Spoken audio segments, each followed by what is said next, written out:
تنزیلہ سب باتوں سے بچنے کی غرض سے جلدی سے گاڑی میں اس کے برابر جا بیٹھی۔ ارے اتنی جلدی بھی کیا ہے، مجھے آنٹی کے ہاتھ کی چائے تو پی لینے دو، وہ احتجاجی لہجے میں بولی۔ چلو تم یہاں سے، پہلے ہی کافی لیٹ آئی ہو، تنزیلہ نے روکھے لہجے میں کہا۔ ہیں، میں نے تمہیں 4 بجے کا کہا تھا اور ابھی 4 بجنے میں 10 منٹ باقی ہیں، میں کہاں لیٹ ہوئی ہوں؟ اچھا زیادہ باتیں نہ بناؤ، گاڑی آگے بڑھاؤ، تنزیلہ نے انسنے کیسے انداز میں کہا تو اس نے شانے اچکا کر گاڑی آگے بڑھا دی۔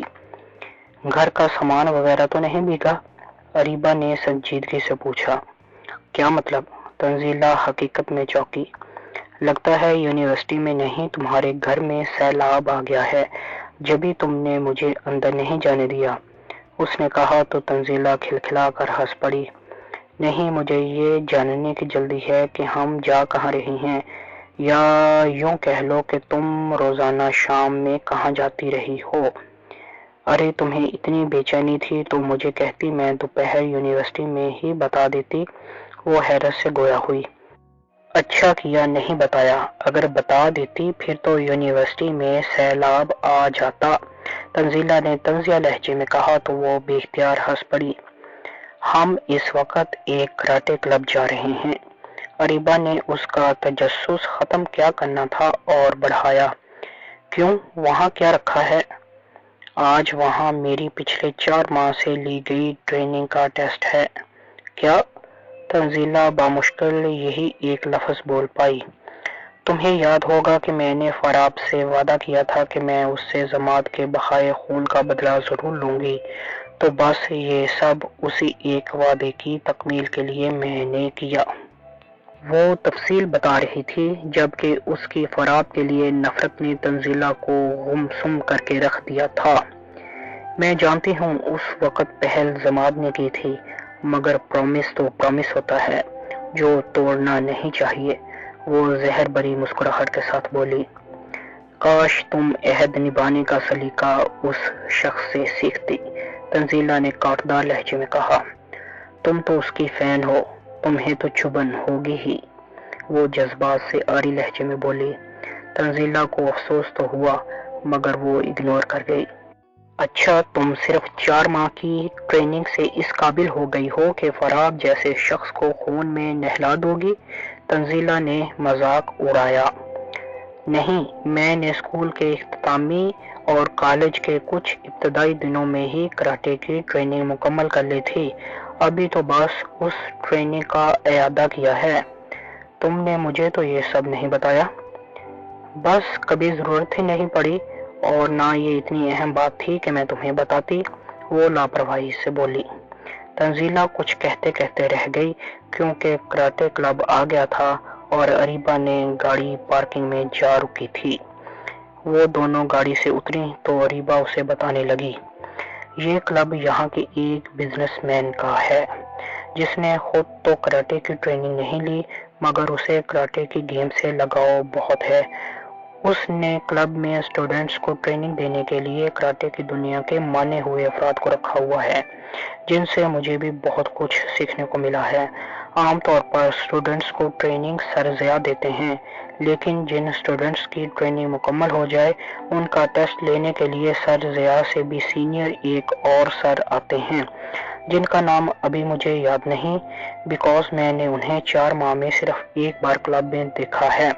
وہ آج پھر تشریف لا رہے ہیں کیونکہ مجھ سمیت 8 اسٹوڈنٹس نے ٹریننگ مکمل کی ہے اور آج ہمارا ٹیسٹ ہے۔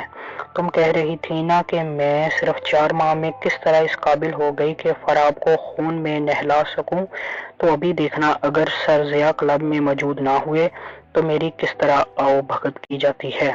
اور پھر واقعی اس کی قسمت آج عروج پر تھی۔ سر ضیاء ابھی کلب تشریف نہیں لائے تھے۔ کلب میں جتنے لڑکے لڑکیاں ٹریننگ کر رہے تھے اریبہ رینک میں ان سب سے سینئر تھی، اس لیے اس سے ایک کم سینئر اسٹوڈنٹ کی ایک مخصوص آواز پر ٹریننگ میں مشغول سب اسٹوڈنٹ بھاگتے ہوئے قطاروں میں آ کھڑے ہوئے اور اریبہ کے قریب آنے پر اپنے دونوں ہاتھ کوہلوں پر رکھتے ہوئے سب نے اپنے سروں کو مخصوص انداز میں جھکایا۔ جواب میں اس نے بھی ہلکے سے اپنا سر جھکایا اور ان سب کو اشارے سے دوبارہ اپنی جگہ واپس جانے کا کہا۔ وہ سب دوبارہ سے بھاگتے ہوئے اپنی ٹریننگ میں جا مشغول ہوئے۔ کراٹے کی دنیا میں اپنے سینئرز کے احترام و استقبال کا یہ ایک طریقہ تھا۔ اس کے بعد وقفے سے وہ 7 اسٹوڈنٹ بھی کلب آ گئے، مگر ان کا استقبال اس طرح نہیں کیا گیا کیونکہ وہ سب ٹریننگ میں اریبہ کے ہم پلہ تھے اور وہ پہلے ہی کلب میں موجود تھی۔ تنزیلہ ایک طرف بچھی کرسیوں پر جا بیٹھی تھی۔ جس بیگ کی وجہ سے وہ پریشان تھی اس میں سے اریبہ نے کراٹے یونیفارم نکال کر پہنی تھی۔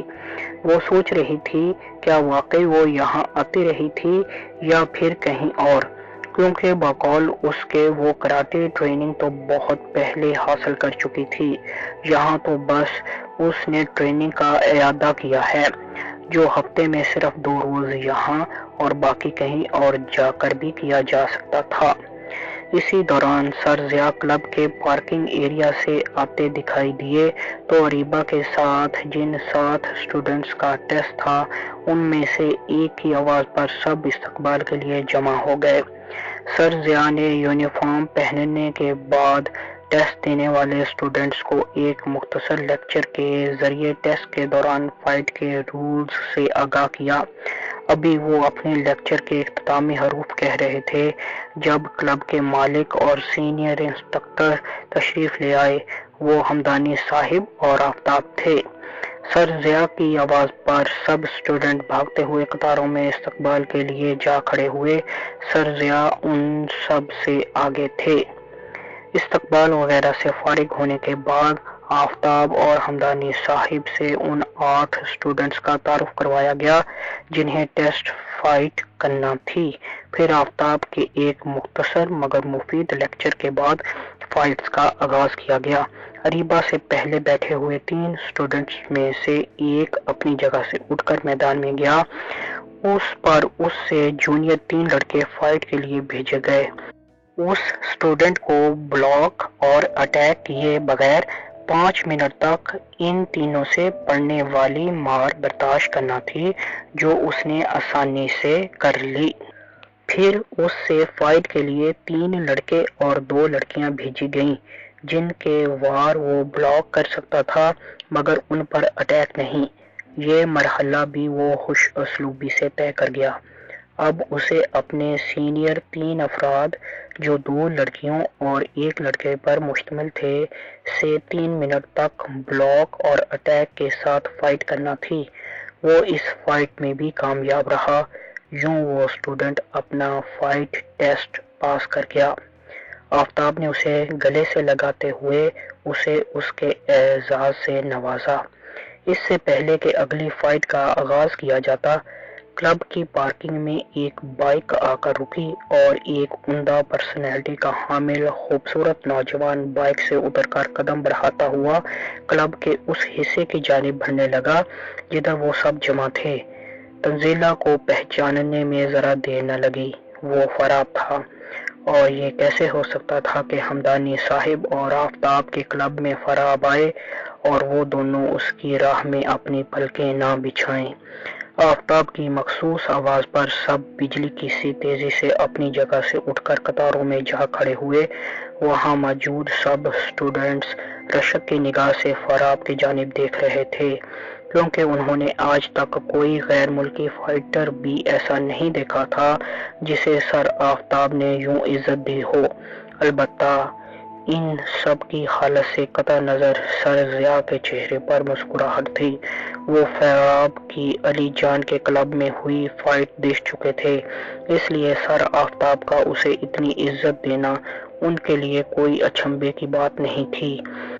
اریبہ کے لیے یہ سب ناقابل برداشت تھا۔ جس شخص کو نیچا دکھانے کے لیے وہ اتنی ہارڈ ٹریننگ کر رہی تھی، اب اسی شخص کے احترام اور استقبال میں اسے اپنے ٹریننگ دینے والے سر کے بھی سر کے ساتھ اپنا سر جھکانا تھا، جو اس کی انا اور خودداری پر ایک تماچا تھا، مگر اسے ایسا کرنا تھا۔ جس پل وہ اپنا سر جھکا رہی تھی 2 پانی کے قطرے اس کی آنکھوں سے ٹپکے تھے۔ جو فراب سے نفرت سے لبریز تھے۔ Please like, share, subscribe and press the bell icon.